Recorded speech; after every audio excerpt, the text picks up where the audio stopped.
There's also a wonderful thing about this particular spot. I mean, I'm sure you'll agree it's stunningly beautiful, but also sometimes we find things like this. So yeah, I mean, we're moving. If you know anything about your spirituality and feelings of this area is very known for its alternative ideas in spirituality, and this is very much in that kind of vein.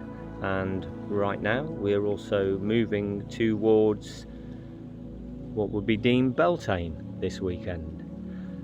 We're coming up to Beltane, which, for those of you who don't know, is a highly amazing, welcoming time of spring and its beauty.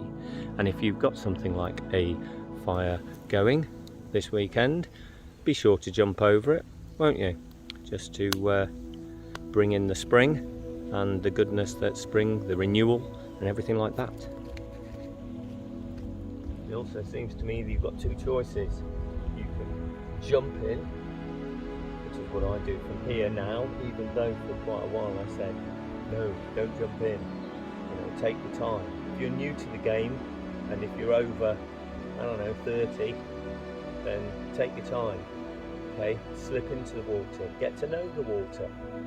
But if you've been doing it a while, jumping in. Since I had COVID, I found it very difficult to get back into the water. I couldn't stay in for very long. And then one day I came here and I just jumped in. And I've been jumping in ever since. I really enjoy it. Yeah, so I might do that now. Also, another part of it is going in by this tree that's been here for 20 years apparently. And this is another way of getting in. Of course, this is how to slip into the water. You can walk off from the bank as well and slowly come in, although that's a little bit difficult for some people because they're putting their feet in quite deep mud and things like that in some places. But it really depends on you and where you want to get in and where you feel it appropriate. Either way, you see, I'm sitting here, I've got 1 foot in and 1 foot out, and that's probably how you're feeling if you've never done this before. And it's still difficult to get in sometimes. Sometimes you don't feel like getting in.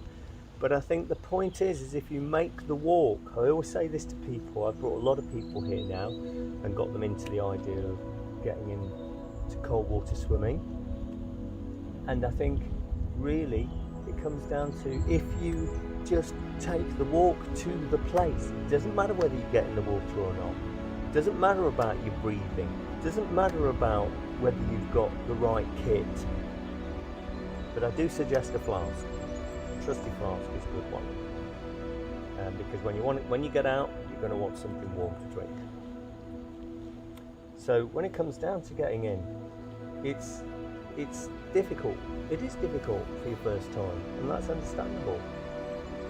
But this time, I'm going to be going in this way to show you.